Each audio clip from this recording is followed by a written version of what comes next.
E aí, pessoal, aqui é Marcela da Saiteria. Estou aqui hoje com uma presença bem bacana. Aí é o Edson Mackenzie, ele é um empreendedor, especialista em inovação, já foi eleito aí como o melhor mentor do Brasil pela ABS Startups e AWS.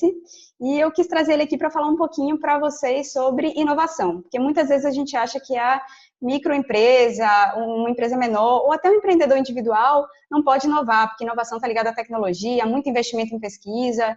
E eu queria que ele falasse um pouquinho sobre inovação para microempresas e pequenos negócios. E aí, Alô, Mackenzie? Marcela, todo mundo da Bahia aí, sejam bem-vindos, obrigado.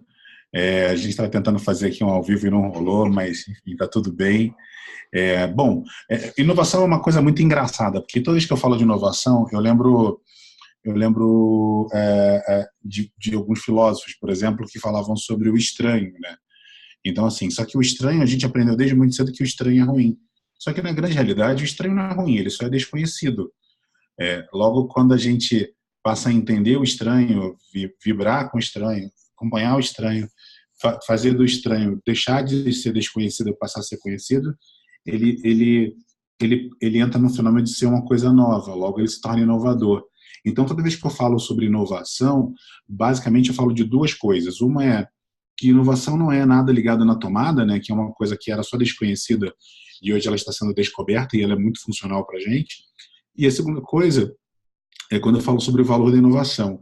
Basicamente, as grandes corporações, quando elas trabalham com a questão da inovação, elas têm uma questão que elas têm um aumento, né, da percepção de valor do cliente e uma redução de custo, ou então uma redução e eliminação de custo. Então, por si só, a questão da inovação é baseada nisso. Perfeito. Ok, eu já tive também alguns eventos de e-commerce, sei que você sabe bastante sobre isso também, né? Já Queria saber, engano pra caramba. né, eu queria saber um pouquinho da sua opinião sobre o e-commerce atualmente no Brasil, os principais desafios, né, que as pessoas têm enfrentado aí, principalmente os microempresas, e o que você acha também de inovação dentro de e-commerce? Tá, legal. Assim, né, a gente tem que pensar que o e-commerce nada mais é do que comércio. E comércio, de novo, é feito de gente, né? Então, o que é o comércio? É você comprar produtos baratos e vender com uma margem de lucro e fazer sempre o melhor atendimento possível. Toda vez que eu vejo as pessoas falando de e-commerce, eu vejo basicamente elas falando sobre como elas podem melhorar e humanizar cada vez mais o atendimento. Então, eu sempre brinco que o futuro está no passado. O futuro está onde a gente consegue ter aquelas mesmas relações. Quando a gente fala, por exemplo, dos melhores sistemas de CRM ou mais alta tecnologia com consumer-centric, a gente está falando nada mais é do que aquela cidade pequena onde a gente tem o dono de uma vendinha e esse cara sabe o seu nome, sabe o que você gosta, ele sabe que você está vindo, ele já faz o seu preparadinho, entendeu? Ele conversa com você, pergunta como você está. Basicamente, a inovação do e-commerce é exatamente isso.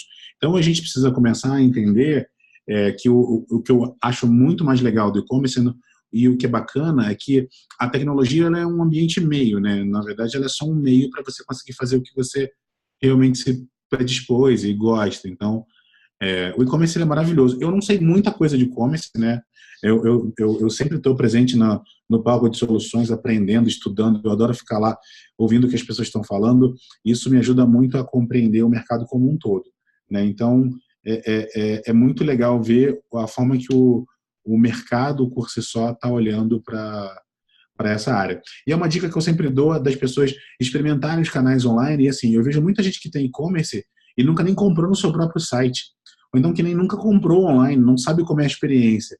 E foi muito legal que uma vez eu vi o Maurício Carvalho, do Reclame Aqui, fez uma campanha com os diretores executivos dos principais e-commerce, deu uma mega sacaneada neles, fez eles criarem um restaurante. Então, isso faz com que a gente comece a perceber um pouco mais sobre essa pegada. Sim, sim. Foi bem interessante, eu vi essa ação.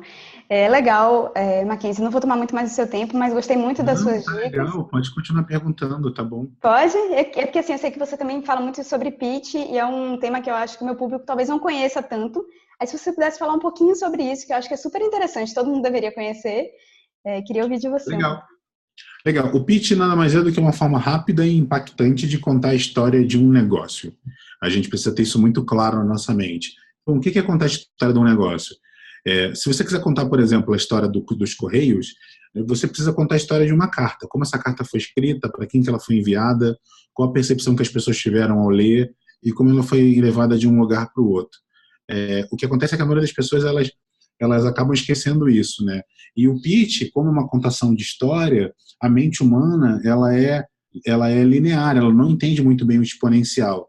Se eu começar a falar algo para você, como aquelas tias que a gente tem, tias avós, começam a contar uma história e dessa história elas não terminam, elas emendam em outra, e emendam em outra, emendam em outra, a tendência que você tem é que seu cérebro ele vai desconectar das coisas que eu estou falando e você vai parar de prestar atenção.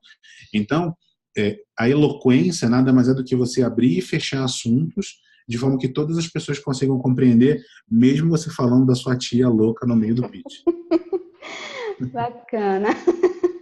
Então, a dica que eu sempre dou para as pessoas fazerem pitch é o seguinte: falem o essencial, não falem palavrão, façam uma lista com as 10 principais informações que vocês querem contar para as pessoas, porque o pitch, 80% das coisas que são ditas, elas não são ditas com palavras, elas são ditas basicamente com postura, com tom de voz, com a forma que você se posiciona para frente das pessoas, e você tem que ter muito claro o que você quer. Então, o pitch ele vale para você conquistar investimento, vale para você conquistar um cliente, vale para você conquistar aquele amor. Então, assim, é o que vale de qualquer forma. Tudo depende de como você está se posicionando em relação a isso. Bacana. E aí, uma última dica que você deixa aí para os empreendedores, que você acha que é a principal característica que eles devem ter aí para enfrentar os desafios que a gente tem aqui em empreender no Brasil? A principal característica do empreendedor para empreender no Brasil é loucura, né? Na verdade, se eu puder deixar alguma dica, não empreendam, não façam isso, né? Ou não deixe de ser louco. Não, empreender é muito ruim. Você acorda muito cedo, você é o primeiro que chega, o último que sai que ganha menos, entendeu? E tem gente que, assim, eu acho muito engraçado quando as pessoas elas querem empreender por aplauso, né? Elas querem empreender basicamente para subir no palco, que elas acham bonito ser reconhecida, tal. É bacana, é legal pra caramba, mas a dica é não empreenda, não faça isso. Assim, se você quer empreender mesmo, crie um propósito, assim, entenda o que você quer fazer e não necessariamente comece empreendendo na sua própria empresa. Se todo mundo quiser empreender, a gente nunca vai ter bons funcionários e uma das melhores coisas hoje que a gente tem é o intraempreendedorismo. Nem todo dono de empresa precisa ser empreendedor, assim como nem todo empreendedor precisa ser dono de empresa. Eu conheço empresas gigantescas, maravilhosas, que cresceram pra caramba graças a incríveis empreendedores que trabalham dentro dela. Então, a dica é muito essa, assim, sabe? Se dedica a fazer o seu melhor trabalho com o máximo de pessoas que você puder, da forma mais transparente possível e ame o que você faz. Eu acho que se você eu estou gaguejando, deve ser o sono mesmo.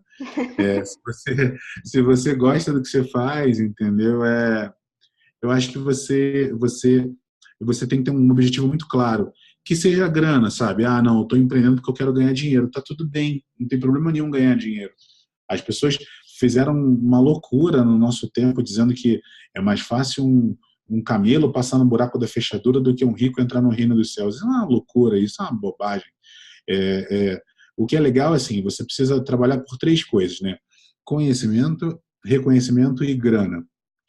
Se você consegue equilibrar essas 3 coisas, conhecimento, reconhecimento e grana, você consegue ter excelentes resultados, excelentes benefícios. Então, a dica sempre é essa: conhecimento, reconhecimento e dinheiro.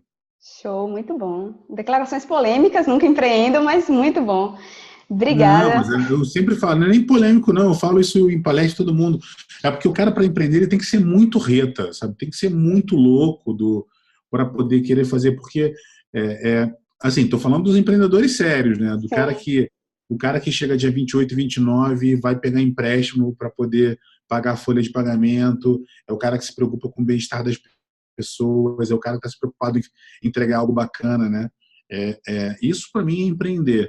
Agora, fazer em uma empresa só para tirar proveito das pessoas e se beneficiar, isso não é empreender. Empreender, a palavra empreendedor, ela vem do francês entrepreneur, né? Que significa aquele que gerencia as relações, né? Ou aquele que fica sempre entre as brigas, né? Uma palavra em francês. Porque no passado, né, essa economia que a gente tem hoje, essa economia moderna do Adam Smith, ela não tem nem 100 anos, assim, é uma loucura, tem pouco mais de 100 anos, é uma loucura. A economia, na verdade, empreender significa você ter uma empresa, a profissão de empresário significa você melhorar o ambiente das pessoas que você está diretamente relacionado. Então, as aldeias, elas tinham os empreendedores, aquelas pessoas que eram basicamente comerciantes, que compravam coisas e traziam. Elas, basicamente, elas eram incumbidas assim como você tinha o xamã, né, o pajé, você tinha os empreendedores que faziam essa coisa da troca para poder melhorar a vida de quem estava ali. Não basicamente dar lucro a todo custo. Hoje a gente vê uma loucura, um desespero atrás de lucro, atrás dessas coisas. E é igual que eu falei, quando você falou do prêmio lá da Amazon. Quando eu subi no palco, eu falei que o dia que o poder do amor for percebido tão grande quanto o amor, o dia que for percebido tão grande quanto o amor ao poder, a gente vai ter um mundo muito mais legal. As pessoas, elas estão tão desesperadas, elas têm tanto apego ao poder que elas esquecem que elas vão morrer daqui a pouco, entendeu? Então, o ser humano é um bicho muito doido, sabe? Ele sabe que vai morrer e pensa que é eterno, né? Não entendo isso. Bacana. Papo bom, tá quase filosofando aqui, mas vou deixar você descansar aí um pouco. Obrigada, muito obrigada pela entrevista mesmo, foi muito legal. Obrigado você, um beijo para todo mundo aí da Bahia, obrigado, eu tô morrendo de saudade da Bahia. Eu tenho um monte de amigo na Bahia, o pessoal da Associação Brasileira de Startups, da Associação Baiana de Startups, tô com saudade da Bahia, aí eu tô vendo agora a novela falando aquele sotaque lá, que é barril dobrado aguentar aquele sotaque lá, mas enfim, simbora Bahia, simbora meu Nordeste. Eu estava ontem em Recife, nossa, como eu amo o Nordeste, que saudade, e eu tenho sotaque de carioca, meu design é de cearense, eu sempre falo isso, e é uma loucura, tá bom? Pois vem então para Salvador. Bora, só me chamar, barril dobrado. Tá bom, valeu, brigadão. Tchau, gente. Acabei transmitindo também ao vivo.